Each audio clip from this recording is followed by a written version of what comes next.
The truth of it is, when you're so emotionally wounded, mentally drained, and physically fatigued, you've allowed your dream, your destiny, to take a back seat with the excuse that you don't have what it takes. That you're not smart enough, not tall enough, not wide enough, not skilled enough, not connected enough. When will the excuses end? When will you see that your purpose is greater than your excuse? I don't know your name, but I know you have a dream. I don't know where you're from or where you're listening to me. You might be hearing me in your closet, in your room, at the gym, in the car, on the bus, on the train, on the plane. I don't know where you're headed, but I know you're going to win. You have a destiny. People who make excuses are not connected to their destiny. They don't have a destination. They don't have a goal. You've allowed yourself to become a weak link, covered under the blanket of excuses. But I wonder if there's someone here who has a dream, and you've let your excuses become bigger than your dream. It's time to change. It may not be easy, but it's not impossible. This isn't about a whim. This isn't about being motivated for a week. It's about an everyday mentality. You may have to work 3 jobs. You may have to lose sleep. You may have to go to college and raise 5 kids and still maintain your marriage and work on your other business. I don't know your story, but if you maintain a mentality without excuses, then the sky isn't your limit. The sky is your starting point. This is an everyday mentality.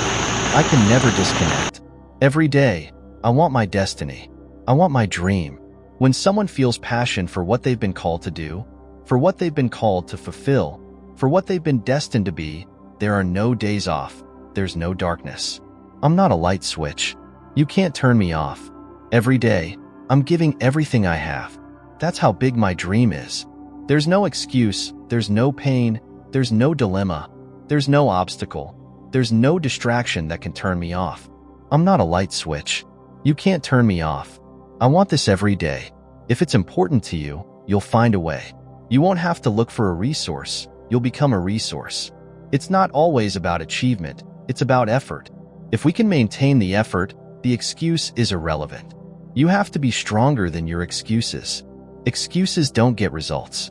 We have to go through the process of being stronger than our excuses. We have an opportunity to get here. We have a chance, a lifetime to live. Life is too short for excuses.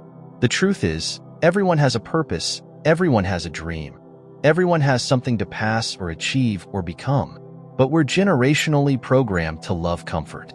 And the truth is, it's so convenient to fill ourselves with excuses. I want to give you a couple of ideas that you can do to help you stop making excuses, to help you stop permanently gravitating to that place of comfort. If you can hear my voice, you have work to do. You have a destiny to fulfill. You have a purpose to fulfill. You have a test to pass.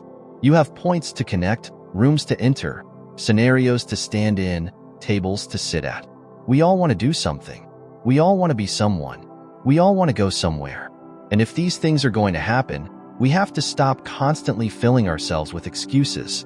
Number 1, you have to stop comparing yourself to others. Rule number 1, end the comparison. But I don't look like them. I don't talk like them. I'm not as tall or as strong as them. I don't have the money they have. I don't have the resources they have. The reason I couldn't do it is because my parents weren't there for me. And the reason I couldn't go to college on a scholarship is because my coach didn't create the standout role for the sports scholarship. The reason why, and so we're programmed to blame everyone else. When you look in the mirror and you stop comparing yourself to others, we compare ourselves to people's looks. We compare our stories to their stories, and our relationship to their relationship. Every day, the excuses we make are like a warm blanket that covers us. The hidden intention of fear, the spirit, the personality of fear. The truth is, the reason you haven't done it is because you're afraid. Maybe if you could hear this a couple of times, you'd stop making so many excuses because the excuse is nothing more than a cosmetic. It's a makeup. It's a layer. It's a comfort we stay in because it makes us feel better. But the bottom line, the root problem, the root, is fear. We're afraid. We're afraid that if we give our best, it won't be enough. We're afraid because we constantly compare ourselves to other people. We're afraid of not being seen. We're afraid that people will change if we evolve. We're afraid of losing our friends if we start to change our way of thinking. You have to have a marriage mentality when it comes to achieving what's inside you, and what's in your head to manifest it and have it in your hands. You have to have a marriage mentality. The problem with many of you is that you're still dating the idea, the potential of focus, success, determination, and discipline. You're disciplined only once a week. You're firm only twice a week. You're excited about the journey only on Sundays or Wednesdays.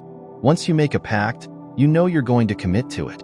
You're going to put the blood, you're going to put the sweat, you're going to put the tears, you're going to lose sleep, you're going to go days without eating. You're going to do whatever it takes to make the sacrifices to manifest. There are too many people in your life who have abandoned you. There are too many people in your life who have dismissed you. There are too many people in your life who have whispered in your ear and told you that you'll be worse off without them. Prove them wrong. Keep loving those who have lied to you. Keep blessing those who have cursed you. Don't get bitter. Don't get frustrated. Remain faithful. Behind the scenes, the excitement is coming. Stages and opportunities are being prepared right now as you secretly sacrifice, as you put in the work in the dark room, as you do what's necessary to have in your hand what you see in your head.